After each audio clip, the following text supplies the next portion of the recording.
नमस्कार दोस्तों, आपका हमारे चैनल में स्वागत है।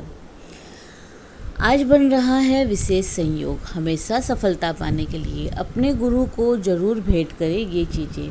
दोस्तों, श्रावण कृष्ण पंचमी, भाद्रपद कृष्ण षष्ठी, आश्विन कृष्ण त्रयोदशी और कार्तिक शुक्ल नवमी दीक्षा लेने या फिर दीक्षा देने के लिए सबसे श्रेष्ठ माने गए हैं। रविवार को भाद्रपद कृष्ण षष्ठी है। दीक्षा देने या लेने के लिए ये दिन बड़ा ही श्रेष्ठ है। प्राचीन काल में बच्चों को दीक्षा के लिए गुरु के पास भेजा जाता था। रविवार को शाम को 7:06 तक रेवती नक्षत्र रहेगा। रेवती शुभ नक्षत्र है। ये नक्षत्र 32 तारों का एक समूह है, जिसका अर्थ है धनवान या फिर धनी। इस नक्षत्र के जातक तेजस्वी, सुंदर, चतुर और विद्वान होते हैं। इस नक्षत्र के दौरान विद्या का आरंभ, सम्मान प्राप्ति, गृह प्रवेश, विवाह आदि कार्य संपन्न किए जाते हैं। वैदिक ज्योतिष के अनुसार पानी में तैरती हुई मछली को रेवती नक्षत्र का प्रतीक चिन्ह माना जाता है, जबकि इसकी राशि मीन है। इस नक्षत्र के स्वामी बुध है। बुध बुद्धि और वाणी से भी संबंध रखते हैं। रेवती नक्षत्र का संबंध महुआ वृक्ष से है, अतः जिन लोगों का जन्म रेवती नक्षत्र में हुआ हो उन लोगों को आज के दिन महुआ के पेड़ को नमस्कार करना चाहिए। इसके साथ ही शाम को 7:06 से सोमवार का पूरा दिन पार कर रात को 10:06 तक रवि योग रहेगा। इस योग के दौरान कोई भी कार्य करने से वह अवश्य ही पूरा होता है। जानिए क्या है दीक्षा का अर्थ। दीक्षा 2 शब्दों के मेल से बना है, दी और छा। यहाँ दी का अर्थ है देना और छा का अर्थ है क्षय या फिर दमन, यानी बुराइयों का, नेगेटिविटी का क्षय करके ज्ञान का भंडार भरना ही दीक्षा है। कई लोग शिक्षा और दीक्षा को एक ही मान लेते हैं, लेकिन शिक्षा और दीक्षा दोनों अलग अलग चीज़ें हैं। आज शिक्षा तो हर कोई ले लेता है, लेकिन दीक्षा लेना सबके बस में नहीं।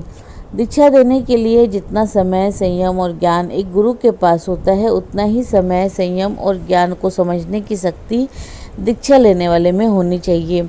सिर्फ किताबों को पढ़कर कोई ज्ञान प्राप्त नहीं कर सकता। जिस प्रकार स्वामी विवेकानंद के पास भौतिक शिक्षा का भंडार तो था, परंतु श्री रामकृष्ण परमहंस के सानिध्य में आने के बाद ही उनके जीवन में एक नई दिशा का प्रादुर्भाव हुआ।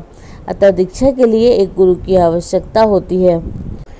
गुरु से दीक्षा लेने के बाद उन्हें दक्षिणा जरूर दी जानी चाहिए। दक्षिणा न देने पर ली गई दीक्षा अधूरी रह जाती है। दक्षिणा न देने पर ली गई दीक्षा अधूरी रह जाती है और ज्ञान की पूर्ण प्राप्ति नहीं हो पाती। यह एक तरह से शिष्य की आखिरी परीक्षा होती है।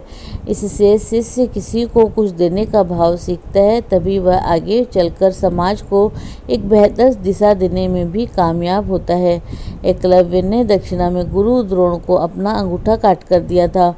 आपको एकलव्य की तरह गुरु दक्षिणा नहीं देनी, लेकिन दीक्षा के बाद दक्षिणा में गुरु को कुछ न कुछ अवश्य देना चाहिए। आज के दिन गुरु से दीक्षा लेने के बाद क्या भेंट करें? अपने गुरु को भेंट करें ये चीज़ें। आज अपने गुरु को अचला यानी कि गले में डालने वाला कपड़ा भेंट करें। अपने गुरु को पैरों में पहनने के लिए चप्पल या फिर जूते भेंट करने चाहिए। अपने गुरु को अपने वजन के बराबर संख्या में कोई फल भेंट करना चाहिए। अगर आपका वजन 50 kg है तो 50 की संख्या में फल भेंट करने चाहिए। आज अपने गुरु को दक्षिणा स्वरूप स्वादिष्ट भोजन कराना चाहिए। अपने गुरु को पीले रंग का गुलदस्ता भेंट करना चाहिए। इसके अलावा आप गुरु को वस्त्र भी भेंट कर सकते हैं। आपको आज के दिन अपने गुरु को कोई धार्मिक पुस्तक भी भेंट करनी चाहिए। आपको आज के दिन अपने गुरु को चंदन की सुगंध भेंट करनी चाहिए। आप गुरु को चांदी का सिक्का भेंट कर सकते हैं। अगर आपके पास चांदी की व्यवस्था नहीं है तो एक साधारण 1 रुपये का सिक्के पर रोली से तिलक करके वो आप गुरु को भेंट करें। आपको आज के दिन अपने गुरु को उनकी मनपसंद कोई भी मिठाई भेंट करनी चाहिए। आज के दिन आपको अपने गुरु को मिट्टी से बनी किसी भगवान की मूर्ति भेंट करनी चाहिए। तो दोस्तों, इसी प्रकार आप कोई भी चीज़ आज के दिन गुरु को भेंट कर सकते हैं और उनका आशीर्वाद प्राप्त कर सकते हैं। तो दोस्तों इसी प्रकार और भी रोचक जानकारी के लिए आप हमारे चैनल को लाइक शेयर व सब्सक्राइब करें। हमारे चैनल में विजिट करने के लिए धन्यवाद।